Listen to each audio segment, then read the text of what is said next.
नाज़रीन अस्सलाम वालेकुम, मैं हूँ इमरान वसीम।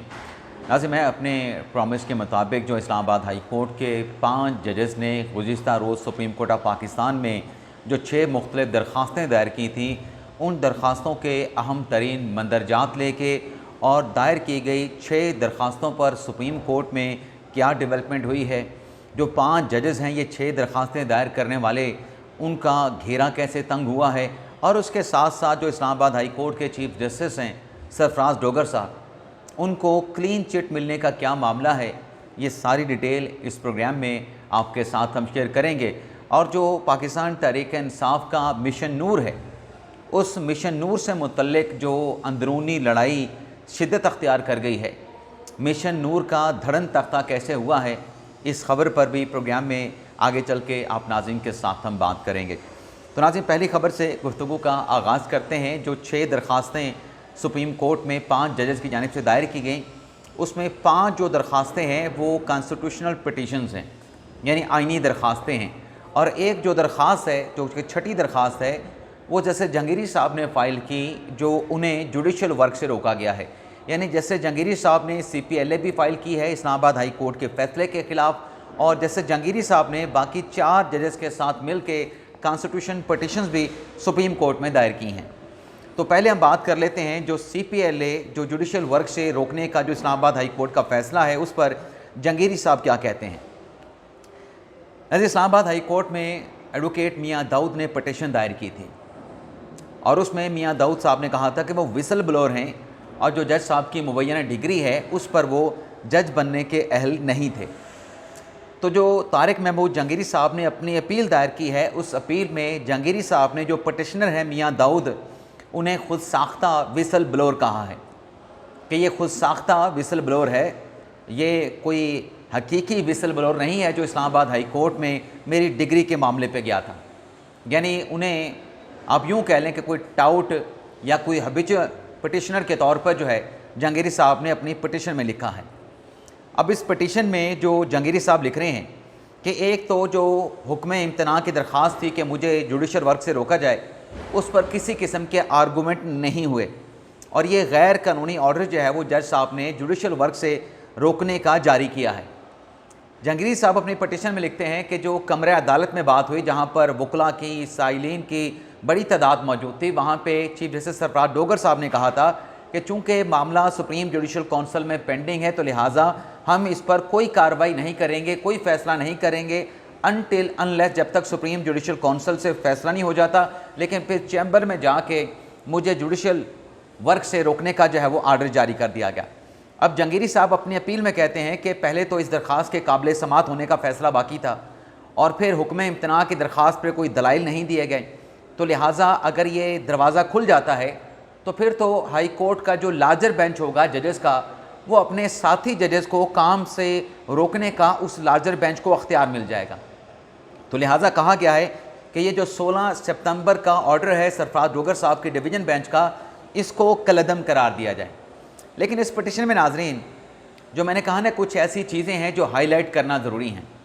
कुछ ऐसी चीज़ें हैं जिनसे मुतल्लिक आप देखने वालों को जानना ज़रूरी है। यानी इस पटिशन में लिखा गया कि ये जो पटिशन सरफराज डोगर साहब ने अपने सामने लगाई, ये मफादात का टकराव था। जहांगीरी साहब कहते हैं कि हमने सरफराज डोगर साहब के ख़िलाफ़ सुप्रीम कोर्ट में कॉन्स्टिट्यूशन पटिशन दायर की, और उस कॉन्स्टिट्यूशन पटिशन के ऊपर जो फ़ैसला हुआ उस पर हमने इंट्रा कोर्ट अपीलें भी सुप्रीम कोर्ट में दायर कर रखी हैं जो कि ज़ेर इल्तमा हैं। तो लिहाजा मफादात के टकराव को देखते हुए सरफराज डोगर साहब को यह केस सुनने से इनकार कर देना चाहिए था। सरफराज डोगर साहब को बतौर चीफ जस्टिस ये केस अपने सामने नहीं लगाना चाहिए था। और जो मुझे जुडिशल वर्क से रोका गया है, वो भी जहांगीरी साहब ने कहा कि कोई स्पीकिंग ऑर्डर नहीं है, और बग़ैर नोटिस के यकतरफ़ा तौर पे एक्स पार्टी मुझे सुने बगैर, नोटिस किए बगैर मुझे जुडिशल वर्क से रोकने का जो है वो हुक्म जारी कर दिया गया। अब ये जो नाज़रीन बात है ना, जो जहांगीरी साहब अपने ऑर्डर में कर रहे हैं कि यहाँ पे मफादात का टकराव था, हम 5 साथी जजेस सरफराज डोगर के ख़िलाफ़ सुप्रीम कोर्ट में गए थे, तो ये जो नुक्ता है ना नाज़रीन, ये बड़ा अहम नुक्ता है। लेकिन ये नुक्ता लिखते हुए 16 सितंबर के ऑर्डर का जिक्र करते हुए जहांगीरी साहब ने जो हरासमेंट कमेटी वाला एपिसोड हुआ उसका ज़रा बराबर भी जिक्र नहीं किया। यानी मफादात के असूल का इतलाक़ अगर डोगर साहब पे हो रहा था कि उनको ये केस नहीं सुनना चाहिए था, तो फिर इस ऑर्डर के जारी होने से एक दिन पहले, यानी जहांगीरी साहब को जुडिशल वर्क से रोकने का जो ऑर्डर जारी हुआ वो 16 सितंबर को जारी हुआ, लेकिन उससे पहले 15 सितंबर को जस्टिस सुमन रिफत इम्तियाज़ साहबा ने एक ऑर्डर जारी किया, एक सर्कुलर जारी किया ईमान ज़ैनब मज़ारी की एप्लीकेशन पे, हरासमेंट की एप्लीकेशन पे, और उसमें जो 3 रुकनी कमेटी बनाई उसमें जस्टिस सरदार इजाज़ इसाक को शामिल किया गया। उसमें खातून जज साहबा सुमन रिफत इम्तियाज़ साहबा खुद शामिल हुई। तो अगर मफादात के टकराव के असूल का सरफराज डोगर साहब पे इतलाक़ होता था, उन्होंने वो इतलाक़ ख़ुद पे नहीं किया, इस असूल को नज़रअंदाज किया। लेकिन पटिशन में जहांगीरी साहब ने नहीं लिखा कि यही गलती उनके साथी जज ने भी की, बल्कि साथी खातून जज ने भी की कि उन्होंने जो कमेटी बनाई उस वहाँ पर भी मफादात का टकराव था कि जब आप सरफराज डोगर के ख़िलाफ़ सुप्रीम कोर्ट में जा चुके हैं तो फिर खातून जज ने अपने आप को कमेटी में क्यों शामिल किया। ना सिर्फ ख़ुद को कमेटी में शामिल किया बल्कि उसके साथ साथ जो दूसरे जज थे, सरदार इजाज़ कमेटी के जो सरबराह बनने थे, उनको भी क्यों शामिल किया, क्योंकि वो भी सरफराज डोगर के ख़िलाफ़ सुप्रीम कोर्ट में पटिशनर हैं, दरख्वास्त गुजार हैं। तो इस असूल का इतलाक़ जो है वो फिर इन जज साहबान पे भी होता था। यानी जो असूल जहांगीरी साहब कह रहे हैं कि डोगर साहब पे लगे, उस असूल का इतलाक़ खातून जज सुमन रिफत इम्तियाज़ साहबा ने और जस्टिस सरदार इजाज़ इसाक साहब ने अपने ऊपर नहीं किया। अब ये तो नाज़रीन जो जहांगीरी साहब की पटिशन है वो जुडिशल वर्क से रोकने के फैसले के ख़िलाफ़ अपील है, लेकिन 5 जजेस ने जो आइनी दरख्वास्तें सुप्रीम कोर्ट में दायर की हैं उसमें नाज़रीन जो सबसे अहम नुक्ता है, जो बड़ा नुक्ता है कि तमाम की तमाम जो पटिशन्स हैं वो फ़ोटो कापी हैं, डेटो कापी हैं, एक लफ्ज़ एक कौमे का भी फ़र्क नहीं। हमने सुप्रीम कोर्ट में माजी में देखा है कि जब इस नोयत की दरख्वास्तें दायर होती हैं तो अदालत ये ज़रूर सवाल पूछती है कि दोनों पटिशन्स एक तरह की हैं, एक दूसरे की फ़ोटो कॉपी है, ये कैसे भी एक पटिशनर का जो मौक़िफ़ है, एक पटिशनर की जो कंटेंशंस हैं वो दूसरे के भी वही कंटेंशंस हैं। एक की पटिशन को दूसरे ने कॉपी कर लिया तो ये एतराज़ सुप्रीम कोर्ट में उठता है।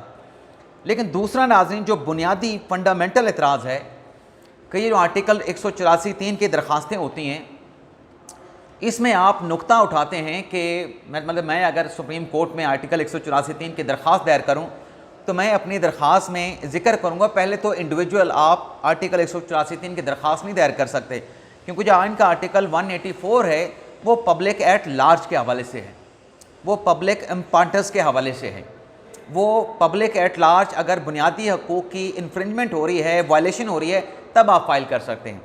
यानी मैं एक पटिशन दायर करता हूँ, एक पब्लिक एट लार्ज में जो है बुनियादी हकूक़ की ख़िलाफ़ वर्जी हो रही है, तो मैं उस पटिशन में उन बुनियादी हकूक़ का जिक्र करूँगा जो कॉन्स्टिट्यूशन ने आइन के आर्टिकल 8 से लेकर 25 तक मुझे दे रखे हैं, या जो मुतासरा लोग हैं उनको जो हकूक़ मुयस्सर हैं उनका जिक्र करूँगा। और फिर लिखूँगा अपनी आइनी दरख्वास्त में कि ये फ़लाँ बुनियादी हकूक़ की ख़िलाफ़ वर्जी हो रही है, आर्टिकल 8 की ख़िलाफ़ वर्जी हो रही है, आर्टिकल 10 की ख़िलाफ़ वर्जी हो रही है, आर्टिकल 14 की ख़िलाफ़ वर्जी कर दी गई, आर्टिकल 19(a) की ख़िलाफ़ वर्जी कर दी गई, आर्टिकल 25 की ख़िलाफ़ वर्जी कर दी गई। लेकिन ये जो 5 जज साहबान ने पटिशन दायर की हैं, जैसे मैंने कहा कि ये फ़ोटो कापी हैं, एक ही शख्स ने तैयार की हैं और एक ही दरख्वास्त के ऊपर 5 जजेस का अलग अलग नाम जो है वो लिख दिया गया है। न जाने किस जज साहब ने ये पटिशन तैयार की और बाकी जज साहबान ने उसको नकल किया है, असल किसकी है, नकल किसकी है, ये अंदाज़ा नहीं हो सकता। यानी ओरिजिनल पटिशन किसकी है और फ़ोटो कॉपी किसने की है, ये वाज़ेह नहीं होता, क्योंकि एक ही कॉपी है। लेकिन इस सारी दरख्वास्त में किसी जगह भी बुनियादी हकूक़ का जिक्र मौजूद नहीं है कि इन 5 जज साहबान ने जिन्होंने अपनी हाई कोर्ट के ख़िलाफ़ सुप्रीम कोर्ट से रिजू किया है, ये दरअसल किन बुनियादी हकूक़ की इन्फ्रिंजमेंट पे, इन 5 जजेस के कौन से बुनियादी हकूक़ मुतासर हुए हैं जिसकी प्रोटेक्शन के लिए इन्होंने सुप्रीम कोर्ट से रिजू किया है। और ये नाज़िर बुनियादी फ्लॉ है इस पटिशन का। और इसी नुक्ते के ऊपर, इसी ग्राउंड के ऊपर जो रजिस्ट्रार ऑफिस है, मुझे ऐसा लगता है कि ये पटिशन जो है एतराज़ात इस पर लगेंगे, एतराज़ात लगा के वापस की जाएंगे इन पटिशन्स को, क्योंकि आम तौर पर रजिस्ट्रार ऑफिस जो एतराज़ लगाता है उसमें एक एतराज़ ये भी शामिल होता है पटिशन को पढ़ने के बाद कि ये जो पटिशन आपने दायर की है इसमें कौन सा बुनियादी हकूक़ दरख्वास्त गुजार का मुतासर हुआ है, इन्फ्रिंज हुआ है, या कौन से बुनियादी हकूक़ की खिलाफ वर्जी हुई है, उसकी निशानदेही नहीं की गई। तो ये फिट केस है इन जज साहबान की जो 5 दरख्वास्तें आई हैं उस पर ऑब्जेक्शन लगा के दूर करने के लिए कि इन ऑब्जेक्शन को दूर किया जाए या इस पर आप चैम्बर अपील करें। और इसके साथ साथ नाज़रीन, इन 5 दरख्वास्तों को, बल्कि 6 दरख्वास्तों को आप पढ़ें, सबसे बुनियादी जो मुतासरा फरीक हैं वो हैं तारिक महमूद जहांगीरी साहब। तारिक महमूद जहांगीरी साहब ने अपनी पटिशन के साथ कोई अर्ली हेयरिंग की दरख्वास्त दायर नहीं की कि मेरे बुनियादी हकूक़ मुतासर हुए हैं, मुझे जुडिशल वर्क से रोक दिया गया है, लिहाजा ये दरख्वास्त फौरी तौर पे अर्जेंट नोयत की है, समाअत के लिए मुकर्रर की जाए। ऐसी कोई एप्लीकेशन फ़ाइल नहीं की गई कि आप अगले हफ्ते पीर को हमारा केस लगाएं ही लगाएं, वरना हमारा नाकाबिले तलाफ़ी नुकसान होगा। और जो बाकी 5 जजेज़ हैं, जिसमें जहांगीरी साहब भी शामिल हैं, जिन्होंने आईनी दरख्वास्तें दायर की हैं, उन्होंने भी अपनी इन कॉन्स्टिट्यूशन पटिशन की अर्ली हेयरिंग की कोई दरख्वास्त जो है वो तैयार नहीं की अभी तक, जो मुझे ज़रा से पता चला। अब नाज़रीन, ये जो कॉन्स्टिट्यूशन पटिशन दायर हुई हैं, इसमें 5 जजेस ने क्या कहा है, बुनियादी हकूक़ की खिलाफ वर्जी का तो जिक्र नहीं किया, कुछ सवालात उठाए हैं। अब वो सवालात क्या हैं, जज साहबान अपने लिखते हैं। पहले तो 10 ग्राउंड्स लिख दिए गए हैं, 10 सवाल उठाए गए हैं, जिसमें कहा गया है कि जजेस का काम जो है वो शायरों को इंसाफ करना होता है। जजेस खुद जो है वो साहिल नहीं होते हैं, लेकिन जज साहबान कहते हैं कि कोई इस वक्त गैर मामूली हालात हैं, गैर मामूली जो है वो इस वक्त चल रहा है, और इसमें देखना है कि क्या मुल्क को जो है वो आइन की हुक्मरानी के तहत गवर्न किया जा रहा है या फिर मेंस की हुक्मरानी के तहत जो है वो गवर्न किया जा रहा है। और जज साहबान कहते हैं कि इस दरख्वास्तों में हम बड़े ही सादा जवाब जो हैं सुप्रीम कोर्ट से मांग रहे हैं। अब सवाल सुप्रीम कोर्ट से मांगा जाता है सदारती रेफरेंस में। अब जज साहबान की दरख्वास्तें आइनी दरख्वास्तें हैं, सदारती रेफरेंस से सदर पाकिस्तान दायर कर सकते हैं, लेकिन इस आर्टिकल 184(3) के जुरिस्डिक्शन को अवेल करके जज साहबान सुप्रीम कोर्ट से चंद सवालात का जवाब मांग रहे हैं। और जज साहबान ये कहते हैं कि ये दरख्वास्तें दायर करने का मतलब और इन जवाबात का मांगने का मतलब अदलिया को स्कैंडलाइज करना नहीं है। अब सवालात क्या उठाए गए हैं, क्या जज आज एक न्यूट्रल आर्बिटर के तौर पे काम कर सकता है, क्या मौजूदा जो अदालती आइनी निज़ाम है इसमें आज़ाद अदलिया की स्पेस या रूम मौजूद है, क्या जज अपनी ज़िम्मेदारियाँ किसी मदाखलत के बगैर अदा कर सकते हैं। यानी वो तमाम सवालात जो कि ऑलरेडी या तो हाई कोर्ट में पेंडिंग है या अदलिया की मदाखलत के हवाले से चीफ जस्टिस के जो सो मोटो का अपना हाई कोर्ट के जो चीफ जस्टिस हैं उनका जो बेंचेस की तश्कील का अख्तियार है, जो उनका कॉज लिस्ट जारी करने का अख्तियार है, जो उनका मुकदमा ट्रांसफ़र करने का अख्तियार है, और भी बहुत सारी बातें जो कि इंतज़ामी तौर पर इस्लामाबाद हाई कोर्ट में ज़ेर इल्तवा हैं या सुप्रीम कोर्ट में ज़ेर इल्तवा हैं, उनसे मुतल्लिक़ सवालात उठाए गए हैं। तो नई दरख्वास्त की तो फिर ज़रूरत थी ही नहीं, वो केसेस यहाँ पे वहाँ पे पार्टी बन जाते जो हाई कोर्ट में पेंडिंग है कि बेंच कौन बनाएगा, रोस्टर कैसे बनेगा, कॉज लिस्ट कैसे जारी होगी, वहाँ पे जज साहबान पार्टी बन जाते। और फिर इस पिटीशन में जज साहबान ने कहा कि मास्टर ऑफ रोस्टर का जो तस्वर था उसे सुप्रीम कोर्ट ने दफन कर दिया था, लेकिन चीफ जस्टिस सरफराज डोगर ने मास्टर ऑफ रोस्टर का जो कंसेप्ट है, जो तस्वर है, उसको ज़िंदा कर दिया है। हाई कोर्ट के लिए तो कोई प्रैक्टिस एंड प्रोसीजर कानून नहीं बना, और कानून बनाना जजेस का अख्तियार नहीं, या कानून बनवाने के लिए जजेस जो है वो ऑर्डर नहीं जारी कर सकते, पटिशन जारी नहीं कर सकते। कानून बनाना तो पार्लियामेंट का अख्तियार है। और फिर इसके बाद नाज़रीन, जो एक अहम नुक्ता है जो पिछले दिनों बहुत वबेला किया गया कि समन रिफत इम्तियाज़ साहबा को जो कमेटी से हटा दिया गया है, ये बड़ा जुल्म किया गया है। ये सरफराज डोगर साहब को नहीं करना चाहिए था। हरासमेंट कमेटी की सरबराह थी, जैसे उन्होंने कमेटी बनाई उस कमेटी को ख़त्म करके ये अख्तियार कमेटी का जो सरबराह है जस्टिस इनाम अमीन मिन्हाज साहब को बना दिया गया। नाज़रीन, इस चीज़ का इस पूरी दरख्वास्त में कहीं जिक्र नहीं किया गया कि हरासमेंट कमेटी कैसे बनी, उस कमेटी ने आगे कमेटी कैसे बनाई, और वो क्या करने जा रहे थे, किसके पटिशन पे करने जा रहे थे। 5 जजेस की 6 दरख्वास्तों में इस इंसिडेंट का जिक्र तक नहीं किया गया कि सरफराज डोगर साहब ने जी हम पे तो बड़ा जुल्म किया है, उनके इंतज़ामी ऑर्डर तो चैलेंज कर दिए हैं। हालांकि जब चीफ जस्टिस का अख्तियार है, इंतज़ामी उसका अख्तियार है, कमेटी में किसको शामिल करना है, किसको शामिल नहीं करना, जज नहीं कह सकता कि मुझे फ़लाँ कमेटी में शामिल करें। जज ये भी नहीं कह सकता कि फ़लाँ केस मेरे सामने लगाया जाए। हाँ, केसेस ट्रांसफ़र करने की माजी की भी बहुत सारी मिसालें मौजूद हैं, लेकिन तब तो माजी में कोई बात नहीं की गई। और जो लोग ये कह रहे हैं कि ये जज साहबान माजी में, जैसे इफ्तिखार मोहम्मद चौधरी साहब गए थे, जैसे शौकत अजीज़ सदीकी साहब गए थे, काजी फैसल साहब गए थे पटिशनर बन के, ये जज साहबान भी उसी तरह के पटिशनर बने हैं। फ़र्क है नाज़रीन, उन तीनों जजेस ने, चाहे इफ्तिखार चौधरी थे, काजी फाइज ईसा थे या शौकत सदीकी साहब थे, उन्होंने जो सुप्रीम जुडिशल काउंसिल की कार्रवाई के ख़िलाफ़ सुप्रीम कोर्ट से रिजू किया था, यहाँ पे इन जजेस के ख़िलाफ़ कोई सुप्रीम जुडिशल काउंसिल में कार्रवाई नहीं चल रही थी जिसके ख़िलाफ़ ये सुप्रीम कोर्ट में आए हैं। ये एक मफरूज़े पे मबनी या फिर जो पेंडिंग हाई कोर्ट में, इस्लामाबाद हाई कोर्ट में, सुप्रीम कोर्ट में केसेस जो पेंडिंग पड़े हैं, उनसे मुतल्लिक एक पुराना जो sequence of event Islamabad high court में रहा है, उससे मुतल्लिक इन्होंने एजिटेट किया है। और वो जो 3 जजेस आए थे, चाहे काजी साहब थे, चाहे चौधरी साहब थे, चाहे सदीकी साहब थे, उन्होंने अपनी दरख्वास्तों में बुनियादी हकूक़ का जिक्र किया था। उन्होंने बताया था कि हमारे कौन से बुनियादी हकूक़ जो है वो उनकी खिलाफ वर्जी की गई है, इन्फ्रिंज किया गया है। यहाँ पे तो इन 5 जजेस ने बुनियादी हकूक़ का सरासर जिक्र भी नहीं किया। और इसके बाद ये सवाल पैदा हुआ है कि इन जजेस को तो मालूम ही नहीं कि आर्टिकल 184(3) की पटिशन कैसे ड्राफ्ट करनी है, कैसे तैयार करनी है, आर्टिकल 184(3) है क्या। ये जज, इनके जज बनने के ऊपर सवालात उठना शुरू हो गए। इस चीज़ पे जज साहबान का घेरा तंग हो रहा है, या उनसे सवाल उठाया जा रहा है कि आप कैसे जज हैं कि आपको आर्टिकल 184(3) के तकाजे नहीं पता। ये बुनियादी हकूक़ से मुतल्लिक होते हैं, मफाद आमा से मुतल्लिक होती हैं, अवामी इम्पॉर्टेंस से मुतल्लिक होती हैं, पब्लिक एट लार्ज से मुतल्लिक होती हैं, तो किसी बुनियादी हकूक़ की खिलाफ वर्जी का जिक्र नहीं किया गया। अलबत्ता इन 5 जजेस ने अपनी पटिशन में जो चीफ जस्टिस सरफराज डोगर साहब हैं उनको चीफ जस्टिस तस्लीम किया है, और जो ट्रांसफ़र पे जजेस आए हैं उनको भी जज तस्लीम किया है। लेकिन इससे पहले ये जो 5 जजेस हैं, ये अपनी सुप्रीम कोर्ट में दायर की गई पटिशन में इन जजेस को जो है वो जजेस तस्लीम करने के लिए तैयार नहीं थे, लेकिन इस पटिशन में इन्होंने ट्रांसफ़र पर आए जजेस को जजेस जो है वो तस्लीम कर लिया है।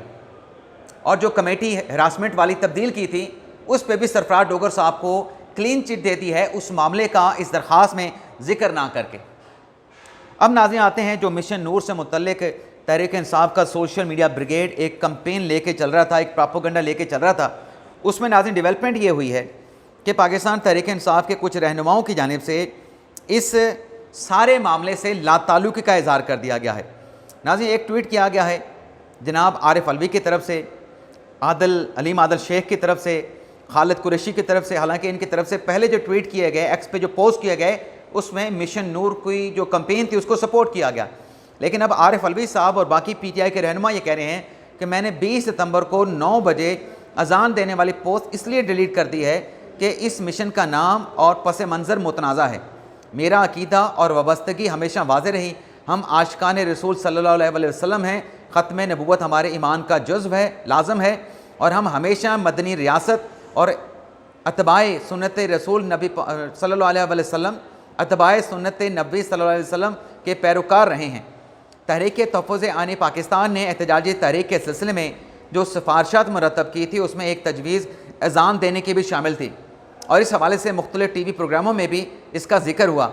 कब तारीख़ आती है उसका हमें इंतज़ार रहेगा। यानी PTI की क़यादत ने मिशन नूर से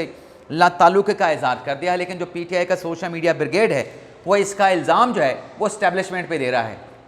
कि मौलवियों को जगाया जा रहा है, मौलवियों को फतवे देने के लिए मजबूर किया जा रहा है। अब नाज़रीन ये कंपेन मुतनाज़ा क्यों हुई है कि 20 सितंबर का जो दिन इंतखाब किया गया, 20 सितंबर का जो दिन है, मैं ज़्यादा गहराई में नहीं जाऊँगा, कादियानियों के लिए बड़ा अहम है। यानी ये 20 सितंबर के दिन का इंतखाब जो है वो क्यों किया गया। और शहजाद अकबर भी कह रहे हैं कि ये तहरीक कामयाब हो गई है और अब कुफर के फतवे लगाए जा रहे हैं। शहजाद अकबर से तो काजी फैसल साहब ने अपनी पटिशन में जो सुप्रीम कोर्ट में दायर की थी पूछा था कि शहजाद अकबर साहब बताएं कि वो कादियानी है या कादियानी नहीं है। शहजाद अकबर साहब ने जवाब नहीं दिया था। और फौजिया सिद्दीकी ने भी, आफिया सिद्दीकी बहन फौजिया सिद्दीकी ने भी कहा है कि तहरीक इंसाफ का इस मिशन नूर कंपेन के साथ कोई ताल्लुक़ नहीं, ये मुतनाज़ा कंपेन है। तो इस कंपेन का, मिशन नूर के प्रोपेगेंडे का भी धड़न तख्ता हो गया है। तहरीक इंसाफ ने इस कंपेन, इस प्रोपेगेंडे से लाताल्लुक़ी का इज़हार कर दिया, ख़ुद को अलग कर लिया है। इजाज़त चाहते हैं नाज़रीन, अल्लाह हाफ़िज़।